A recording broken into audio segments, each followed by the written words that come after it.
ആഗമ media അവതരിപ്പിക്കുന്ന ചരിത്രാവലോകന ചിന്തകളിലേക്ക് സഹൃദയരായ സഹോദരി സഹോദരന്മാർക്ക് സ്വാഗതം. കേരളത്തിലെ ഇപ്പോഴത്തെ സ്ഥിതിവിശേഷം വെച്ച് നോക്കുമ്പോൾ സങ്കീർണമായ ജാതീയ പ്രശ്നങ്ങളും വംശീയവും മതപരവുമായ സമസ്യകളും നിറഞ്ഞു നിൽക്കുന്നതായിട്ട് നമുക്ക് ഏവർക്കും ബോധ്യപ്പെട്ട യാഥാർത്ഥ്യമാണ്. ഇപ്പോൾ ഭരിച്ചുകൊണ്ടിരിക്കുന്ന ഇടതുപക്ഷ സർക്കാർ കേരളത്തെ മുച്ചൂട് മുടിച്ച് നശിപ്പിക്കുകയാണ്. അതിൽ നിന്നൊരു മോചനം നമ്മൾ ഏവരും ആഗ്രഹിക്കുകയാണ്. ആ മോചനത്തിന് അല്ലെങ്കിൽ ആ മോചനം സാക്ഷാത്കരിക്കപ്പെടണമെങ്കിൽ ഒരുപക്ഷെ കേരളത്തിന് അടിയന്തരമായിട്ട് ഒരു മുസ്ലിം മുഖ്യമന്ത്രി ഉണ്ടാകണമെന്നാണ് ഞങ്ങളെപ്പോലെയുള്ള അംബേദ്കറിസ്റ്റ് ചിന്തിക്കുന്നത്. എന്തുകൊണ്ട് അങ്ങനെ ചിന്തിക്കുന്നു? പിണറായി വിജയന്റെ 9 വർഷ ഭരണം കൊണ്ട് ദലിതർക്ക് ഒരു നേട്ടവും ഉണ്ടായിട്ടില്ല. അദ്ദേഹം ഉൾപ്പെട്ട സമുദായത്തിനും ഏറെക്കുറെ നായന്മാർക്കും മാത്രം ഗുണമുണ്ടെന്നല്ലാതെ ദലിതർക്ക് ഒരു ഗുണം ഉണ്ടാകുകയില്ല. അതെല്ലാം വിശദീകരിക്കാൻ ഈ ചെറിയ വീഡിയോയിലൂടെ, അല്പസമയത്തെ വീഡിയോയിലൂടെ സാധ്യമല്ല. വഴിയെ ആ കാര്യം വിശദീകരിക്കുന്നതായിരിക്കും, അല്ലെങ്കിൽ ഒരു പുസ്തകദ്വാര ആ കാര്യം കുറച്ചു വ്യക്തമായി ആവിഷ്കരിക്കുന്നതുമായിരിക്കും. നമുക്കറിയാം, നായന്മാരെ കാത്തിരിക്കുകയാണ് കോൺഗ്രസിൽ ഒരു മുഖ്യമന്ത്രി കസേരയ്ക്ക് വേണ്ടി. 5 പ്രമുഖ നായർ പ്രമാണിമാരാണ്, അഥവാ നായർ സർവീസ് സൊസൈറ്റി ലിമിറ്റഡ് കമ്പനിയാണ് കുപ്പായമൊക്കെ തുന്നി കസേരയ്ക്ക് വേണ്ടി അദമ്യമായി കാത്തിരിക്കുന്നത്. അവരുടെ പേര് നമുക്ക് ഏവർക്കും സുപരിചിതമാണ്. ഒന്നാമത്തെ പേര് VD സതീശൻ നായർ, രണ്ടാമത്തെ തിരുവഞ്ചൂർ രാധാകൃഷ്ണൻ നായർ, മൂന്നാമത്തേത് ചെന്നിത്തല നായർ, നാലാമത്തേത് വേണുഗോപാൽ നായർ, അഞ്ചാമത്തെ മുരളീധരൻ മാരാർ അഥവാ നായർ. ഇവർക്ക് മുഖ്യമന്ത്രി കസേരയല്ല വേറെ ഒന്നും ആഗ്രഹമില്ല. 5 പേർക്ക് ഒരുമിച്ച് മുഖ്യമന്ത്രി കസേര കിട്ടിയാൽ കൊള്ളാമെന്ന് ആഗ്രഹിക്കുന്നവരാണ് അവർ. കേരളത്തിൽ 8% മാത്രം വരുന്ന ഈ നായർ പ്രമാണിമാർ മാത്രം മുഖ്യമന്ത്രി ആയാൽ മതിയോ? 12% നായന്മാരുണ്ട്. അത് 4% കൂടി പിന്നോക്ക നായന്മാരാണ്. കിരിയത്ത് നായർ, ഇല്ലത്ത് നായർ, മേനോൻ, കുറുപ്പ് ഇവരെല്ലാം മുന്നോക്ക നായന്മാരാണ്. അതേസമയം താണ വിഭാഗത്തിൽപ്പെട്ട എത്രയോ നായന്മാരുണ്ട്. വെളുത്തേടത്ത് നായർ, അതോടൊപ്പം തന്നെ തലമുടി വെട്ടുന്ന അല്ലെങ്കിൽ ക്ഷൗരക്കാരായിരിക്കുന്നവർ, അവരും നായന്മാരുടെ ലിസ്റ്റിലാണ് ഉൾപ്പെടുത്തിയിരിക്കുന്നത്. പിന്നെ എണ്ണയാട്ടുന്ന നായന്മാരുണ്ട്. അവരെല്ലാം പിന്നോക്ക ജാതിക്കാരായ നായന്മാരാണ്. അവരെ NSSകാർ അടുപ്പിക്കുകയില്ല. രാഷ്ട്രീയത്തിൽ ഇവർക്ക് യാതൊരു ഇരിപ്പിടവുമില്ല. അപ്പോൾ ന്യൂനപക്ഷം മാത്രമാണ് ഇവിടുത്തെ നായന്മാര്. അവരെല്ലാ മേഖലയിലും ആധിപത്യം ഉറപ്പിച്ചുകൊണ്ടിരിക്കുന്നതിന് ഒരു മാറ്റമുണ്ടാകണമെങ്കിൽ ഇവിടെ മുസ്ലിങ്ങൾ അല്ലെങ്കിൽ മുസ്ലിം സമുദായത്തിൽപ്പെട്ട ഒരാൾ മുഖ്യമന്ത്രി ആകേണ്ടിയിരിക്കുന്നു. എന്തുകൊണ്ട് അവരായിക്കൂടാ? കേരള ജനസംഖ്യയിൽ 26% മുസ്ലിങ്ങളാണ്.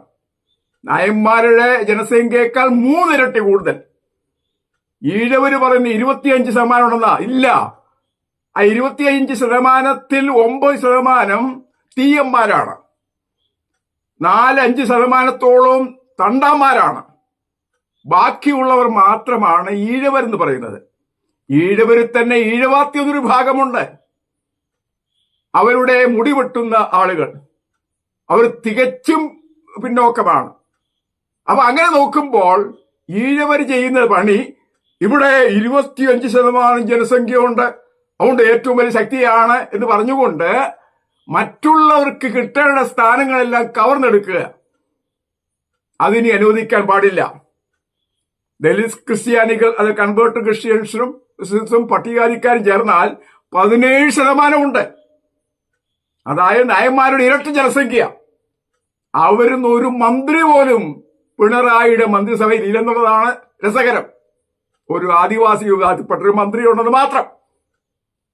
അപ്പോൾ ഈ പിണറായി തുടങ്ങിയ ആളുകൾ അവരുടെ ജനത്തിനു വേണ്ടി കള്ളുഷാപ്പുകൾ ഉണ്ടാക്കുക, ബാർ ഹോട്ടൽ തുറക്കുക, വർദ്ധിപ്പിക്കുക, അതുപോലെയുള്ള കോർപ്പറേഷൻ ബോർഡ് സ്ഥാപനങ്ങൾ എല്ലാം അവരുടെ ആളെ കൊണ്ട് നിറയ്ക്കുക, മറ്റാരും ഇവിടെ ജീവിക്കാൻ പാടില്ലാത്ത നിലയിലേക്ക്, ഭ്രാന്തമായ നിലയിലേക്ക്, ജാതി ഭ്രാന്തിന്റെ എല്ലാ പ്രതിസ്ഫുരണങ്ങളും ഉണ്ടാകത്ത നിലയിലേക്ക് ഇവിടെ കാര്യങ്ങൾ കുഴഞ്ഞു മറിഞ്ഞ സ്ഥിതിയിലാക്കിയിരിക്കുകയാണ്.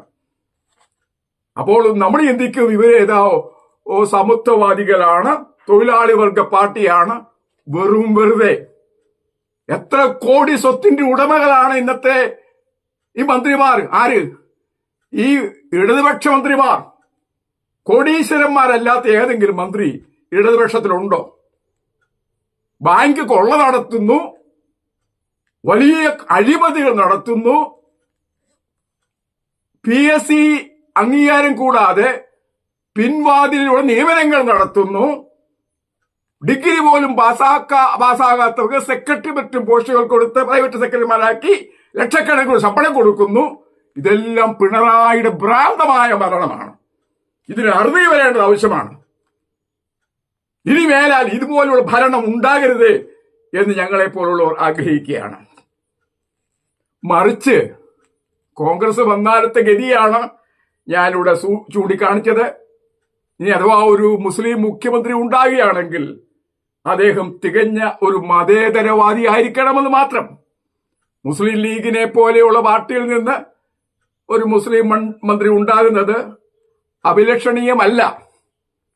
അപ്പോൾ മുസ്ലിം സമുദായത്തിൽപ്പെട്ടവര് ഇവിടുത്തെ അടിസ്ഥാന ജനതയോട്, വിശേഷ വിധിയായി അംബേദ്കറിസ്റ്റുകളോട്, ദലിതരോട്, ദലിത് ക്രൈസ്തവരോട് വളരെ അനുഭാവപൂർവം, വളരെ സ്നേഹപുരസ്സരം പെരുമാറുന്ന, സഹകരിക്കുന്ന ഒരു വിഭാഗമാണെന്ന കാര്യത്തിൽ സംശയമില്ല.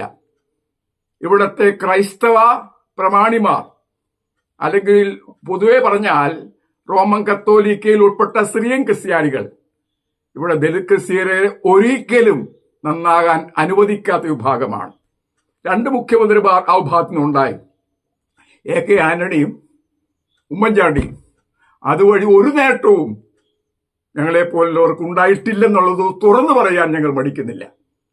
ഈ ഒരു പശ്ചാത്തലത്തിൽ ഞങ്ങളേവരും പ്രതീക്ഷിക്കുന്നത് എല്ലാ സമുദായത്തെയും കോർത്തിണക്കി കൊണ്ടുപോകുവാൻ, എല്ലാവരുടെയും സമഞ്ജസമായ പുരോഗതിക്ക് ഉതകുമാറ് ഒരു മുസ്ലിം മന്ത്രി ഉണ്ടാകുന്നത് സമുചിതമായിരിക്കും.